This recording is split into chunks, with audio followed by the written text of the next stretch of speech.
If there's one thing you should know about me straight away, it's that I was raised surrounded by books. My name is Sheila. My dad had a large publishing firm, so it wasn't simply piles of them at home. Whenever I had the opportunity, I would accompany him to work since I was a little child.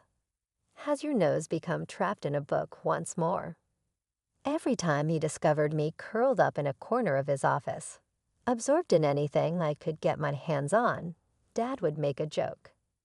Yes, and I'm sure I'll read more books this month than you do. I would retaliate, always up for a fight. I was living in imaginative worlds when I was at his office, not simply reading. Really, it was wonderful. At my free time, I enjoyed seeing Dad at meetings and his interactions with authors, artists, and other influential people who believed they knew better. Everyone respected him because of the coolness with which he handled everything, yet it never made him distant. I carried my passion for reading into adulthood by becoming a teacher and influencing young people to perhaps like reading as much as I did. I continued to see Dad at work on the last Friday of each month. Life chose to give me a curveball on one of those Fridays. Ben, the lanky man with an armful of manuscripts and an odd smile, was presented to me by Dad. In the hopes that Dad might take an interest, he came there to pitch his newest book. "This is Sheila, my daughter," Dad remarked to Ben. "Sheila, Ben has some intriguing ideas and is a budding writer." Giving him a back pat, Ben held out a trembling hand, which I accepted with a smile. "Sheila, nice to meet you. I hope you won't be too hard on me because your dad says you're the true critic here." I chuckled. "I'll try not to be too harsh with you. What is the subject of your book?" From that point on, we clicked. As it turned out, Ben had a genuine charm and was humorous, if a little rough around the edges. Though a bit crude, his stories weren't awful either. We decided to get married after a year of his wooing me with charming coffee shop outings and late-night walks, discussing everything from Plato to the greatest pie in town. Dad saw potential in him. Only close family and friends attended the little wedding. All day long, Dad was grinning, and when it came time for speeches, he got up with a glass in his hand and a gleam in his eye that I knew would make me feel embarrassed. "You've always amazed me, Sheila, smart, gorgeous, and as obstinate as a mule, since you were a young child. A young guy who appears to love you more than his manuscripts is the one you married." Ben reddened and looked at me as if I were his anchor, and everyone laughed. May your lives be filled with more love than there are books in my office, which is saying something, Sheila and Ben. Dad raised his glass in conclusion. Fairy tales don't describe the bills, and the late hours spent wondering about how you're going to pay your expenses. But life with Ben began like a fairy tale. Despite my belief in Ben's brilliance, the world didn't appear ready to bite, and his books weren't exactly flying off the shelves. To keep us afloat, I increased my school hours, took on more subjects, and even organized after-school organizations. One evening, while cooking a pot of spaghetti and attempting to hide my worry, I said, "Hey, I picked up an extra shift at the tutoring center." Ben was seated at the table, paper sprawled out like a raging sea of rage and ache. His eyes were weary yet appreciative as he gazed up. "With all this effort, you're killing yourself, baby. Perhaps I should put writing on pause for a while and find a normal job." I approached him, held his hand, and felt the rough edges of his fingers from all the writing he had done. "No, I'm confident you'll succeed. Let's just continue a little bit longer, shall we?" "All right," he said. "Your stories need the right eyes, but they're good." With a wordless thank you lingering between us, he gripped my hand. We had a late supper that evening and discussed his most recent novel, which was unsuccessful. It wasn't unusual for Dad to come by one day, but the expression on his face was. His phrase, "I have an idea," generally indicated that something intriguing was about to happen. Have you ever considered writing for children, Ben? Sheila has all the inside information, after all. While casually looking over one of Ben's rejected novels, Dad recommended that she consider spending her days with them. Ben raised his eyebrows as he turned to face me. You know kids. What are your thoughts? Could I do it? Excitement rising, I nodded. You certainly could. I can tell you what kids enjoy and what stories they remember. Together, we could give it a go. So we did. We started having brainstorming meetings at night. Ben would weave stories out of the stories I told him about the games the kids played and the things they laughed at when I got home from school. Working together to create environments for kids that resembled my pupils so much seemed appropriate. As the months passed, our first children's book, a tale about a cunning raccoon with a golden heart, began to take form. Dad was really helpful. He gave us advice on how to sell it to his contacts and promote it. We thought we had won the lotto when we eventually secured a publishing agreement. Let's celebrate Rocky Raccoon and hope he's only the start of many. One night in our tiny kitchen, which seemed suddenly too small for our expanding aspirations, Ben toasted while holding up his drink. To Rocky. With a full heart, I repeated, believing that perhaps, just possibly, we had turned a corner. Rocky Raccoon was only the first step. After the first book hit the shelves and kids went nuts for it, Ben and I knew we had something special. We buckled down, turning out stories faster than you'd believe. Our little office at home became a workshop of dreams, paper everywhere, ideas scrawled on walls, and endless cups of coffee. One evening, as we were knee-deep in our third book, Ben tossed his pen down and stretched. Can you believe this, Sheila? From barely paying the bills to signing autographs at book fairs. It's nuts.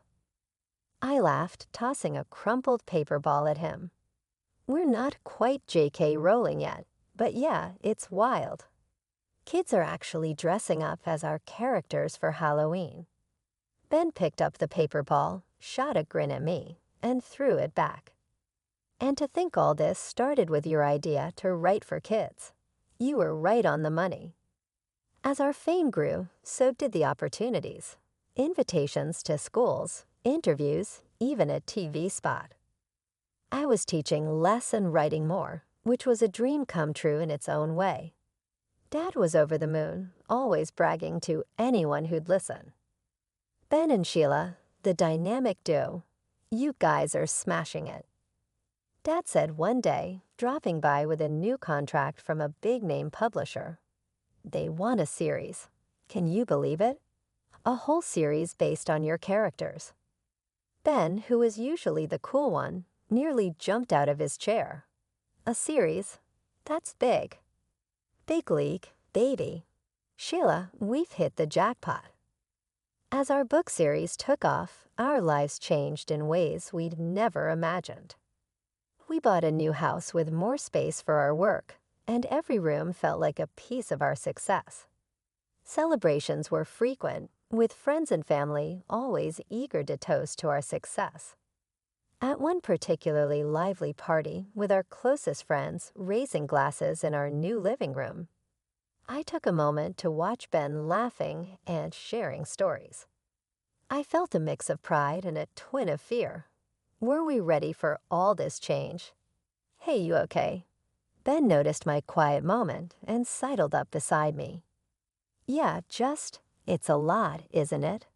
But good, really good.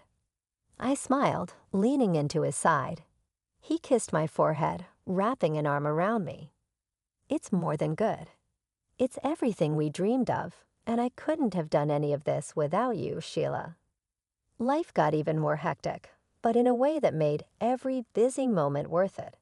Soon enough, I was cradling our newborn son, deciding to step away from teaching to focus on our family. With Ben's writing now more than enough to support us comfortably, I threw myself into being a mom and a collaborator on each new book.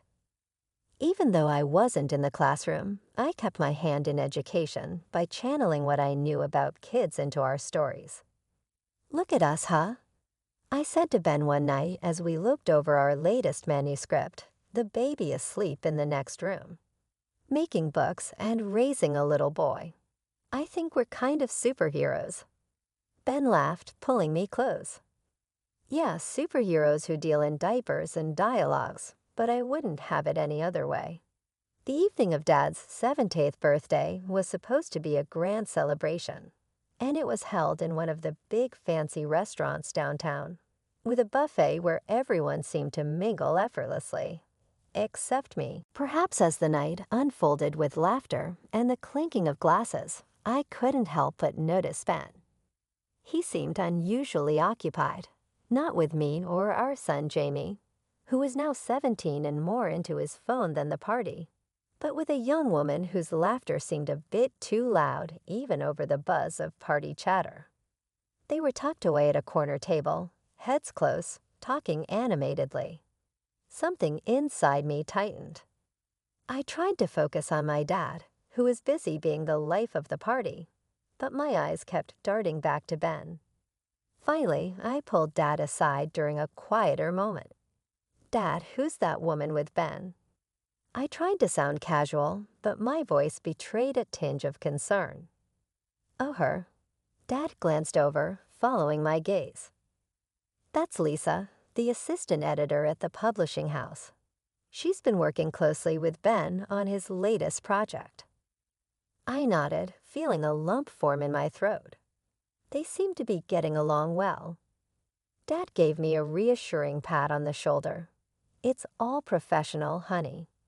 You know how these events are, just shop talk and networking."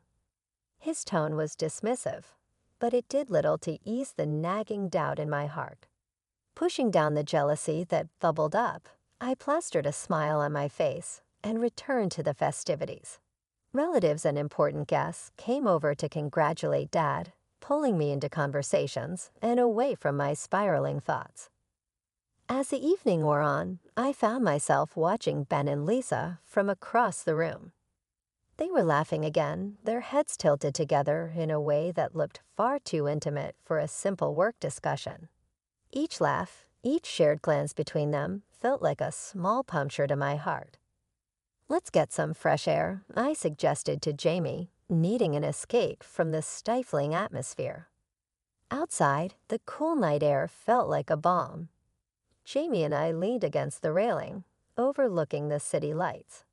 He talked about school, his friends, and his plans for college. Normal things that felt grounding in that moment. "Thanks for being here with me, Jamie. I needed this," I told him as we headed back inside. "Anytime, Mom. You know I've got your back," he replied, bumping his shoulder against mine playfully. We re-entered the party, my resolve strengthened. I would enjoy the evening for Dad's sake, for Jamie's, and as for Ben and whatever was happening there, I would deal with it later. When the music stopped and the guests went home, after returning from some fresh air with Jamie, I couldn't shake off the uneasy feeling that had settled over me. As much as I tried to focus on the celebration, my eyes inevitably wandered to where Ben was still chatting animatedly with Lisa. It was like watching a play where you already knew the tragic ending, but you couldn't leave your seat. Determined not to let this spoil the entire evening, I tried to mingle, yet every laugh and snippet of music seemed to echo with underlying tension for me.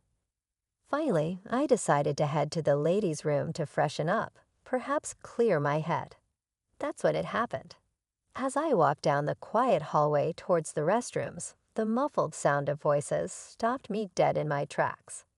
The door to one of the private dining rooms was ajar, and through the crack, I saw Ben and Lisa. They weren't just talking. They were in an embrace, kissing like two teenagers hidden away from prying eyes. My heart hammered against my chest so hard I thought it might burst. Anger, shock, and a profound sense of betrayal swirled inside me. I felt rooted to the spot, hidden by the shadow of a decorative plant. Just then, their conversation floated out clear and sharp. "We need to figure this out, Ben. Once your book launches, we'll have enough to start fresh. Just you and me," Lisa whispered, her voice thick with emotion. Ben's reply was a low murmur, but his words were like daggers. I know. I just need a bit more time to sort things out with Sheila. It's complicated with Jamie and everything." The cold reality of their plans hit me hard. I was supposed to be his partner, his wife, yet here he was planning a future with someone else, as if our years together meant nothing. Feeling like I might get sick, I pushed off the wall and stumbled into the restroom.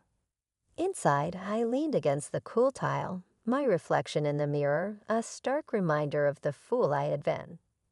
Tears threatened, but I willed them back. Crying wasn't going to help. I needed to think. After a few deep breaths, I splashed water on my face, trying to erase any sign of my tears. Composing myself, I stepped back into the hall, only to bump straight into Dad. "Sheila, what's wrong?" "You look pale," Dad said, his voice full of concern as he noticed my disheveled appearance. "It's nothing, Dad. Just feeling a bit under the weather," I lied, attempting to brush past him. Dad, however, wasn't having any of it. He took my arm gently and steered me away from the main hall into a quieter corridor. "This isn't just a headache, is it? Talk to me, honey." The floodgates opened, and I poured out everything to him, from Ben's frequent late nights to what I had just witnessed. Dad listened, his face hardening with every word. "This needs careful handling, Sheila. We'll sort it out, don't you worry," he assured me, his tone firm yet soothing. "Let's meet at the detective's office tomorrow. We'll get to the bottom of this." Nodding, feeling a mix of relief and dread, I agreed. The rest of the evening was a blur. I couldn't bear to stay any longer at the party, claiming illness, and left with Jamie, who was confused but too sleepy to question much. Ben didn't come home that night, claiming later that he was caught up at work. I knew better now, but kept my newfound knowledge to myself, preparing for what was to come. The next steps needed to be planned with care, and I was grateful to have Dad by my side, ready to face whatever lay ahead. The next morning felt like one of those days when you wake up wishing the world would give you a redo. With a heavy heart and a mind racing with thoughts of betrayal, I drove to the detective's office where Dad had agreed to meet me. He was already there when I arrived, his face a mask of concern and determination. The detective, a middle-aged man named Ron, ushered us into his office. His room was lined with shelves filled with files and 2 chairs opposite his cluttered desk. It looked like a place where secrets came to light, and I braced myself for what was next. "So Mr. Morris told me a bit on the phone. You want to look into your husband's activities, correct?" Ron's tone was professional, but there was a hint of sympathy in his eyes.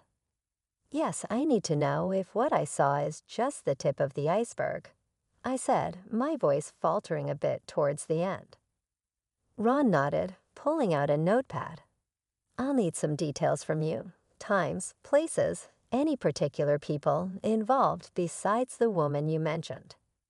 As I recounted everything from Ben's late nights to the incident at the party, Ron took notes, his expression unreadable.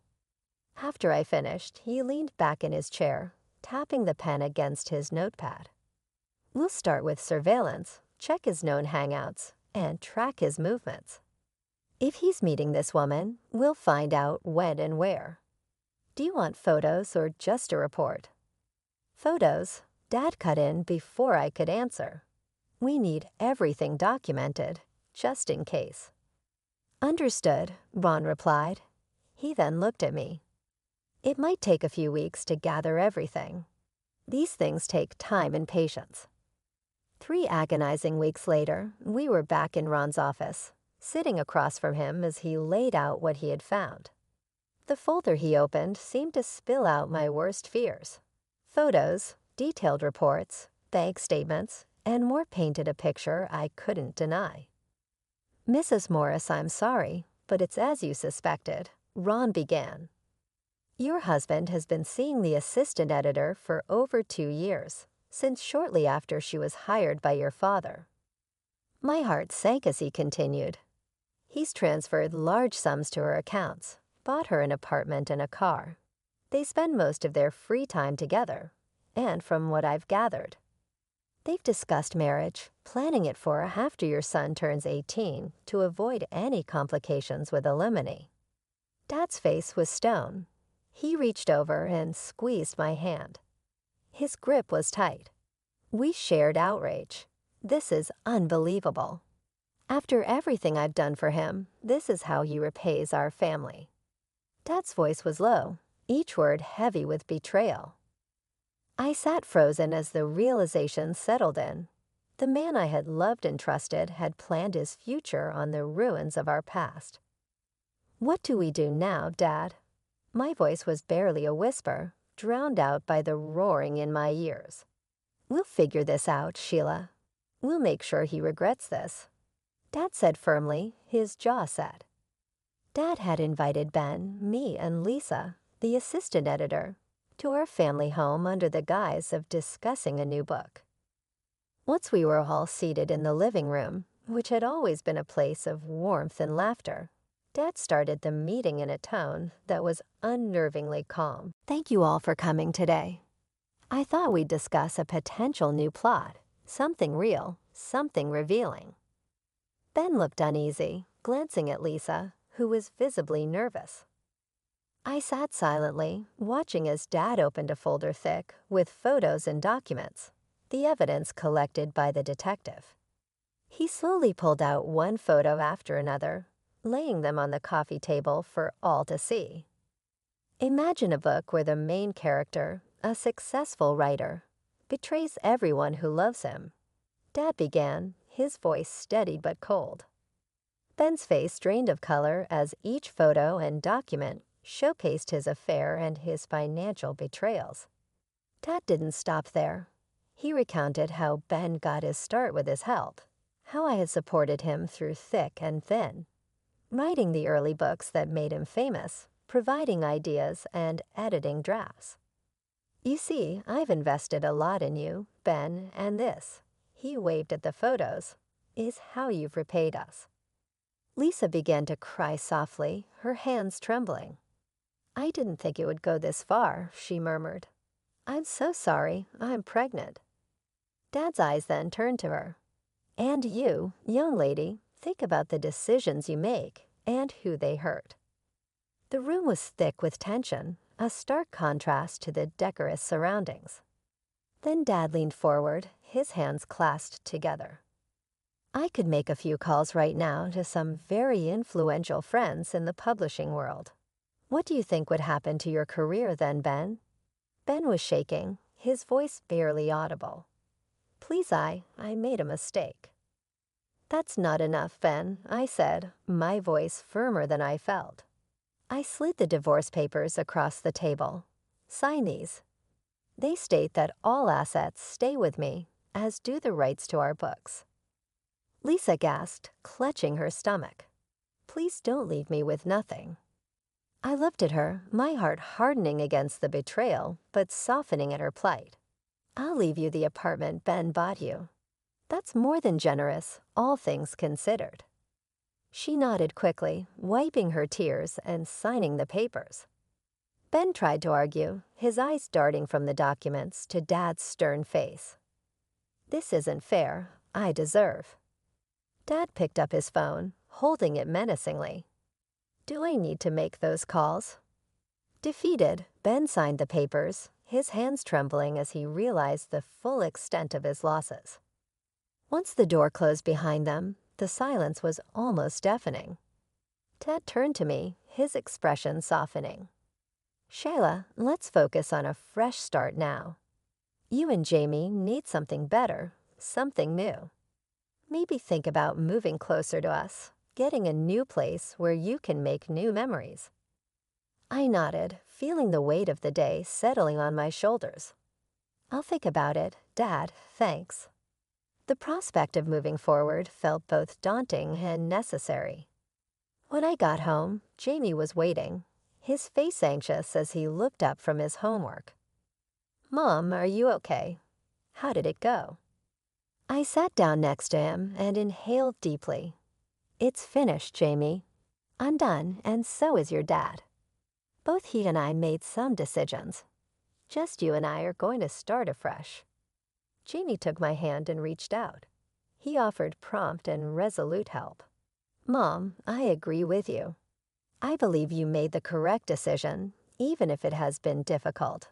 Together, let's just go on. We discussed our next course of action extensively during the ensuing weeks. Dad's advice to become closer kept coming back to me. My desire for a new beginning developed, and Jamie and I quickly started searching for a new location where we could start a new life and be nearer to my parents. It took some time to find the ideal home, but once we found, it felt right. A comfortable home that was still our own, but not too distant from my parents. I went back to teaching as we got comfortable. I was reminded of why I enjoyed my job so much when I walked back into the school and saw the children's faces light up and heard their delight and laughing. I was able to regain my strength thanks to these children's unending interest and tenacity.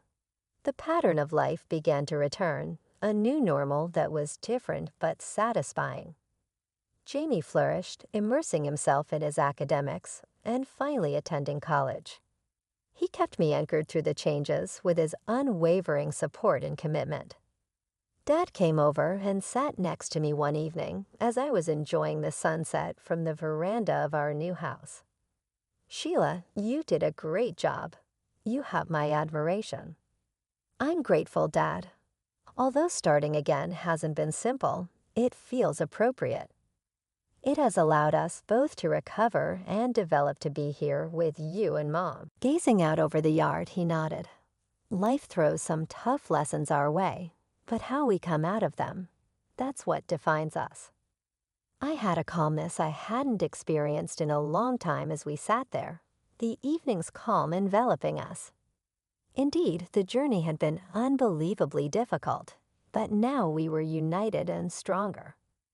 My days were filled with the joy of working with the kids and the affection of my family. I had returned to a life where I could flourish and find pleasure.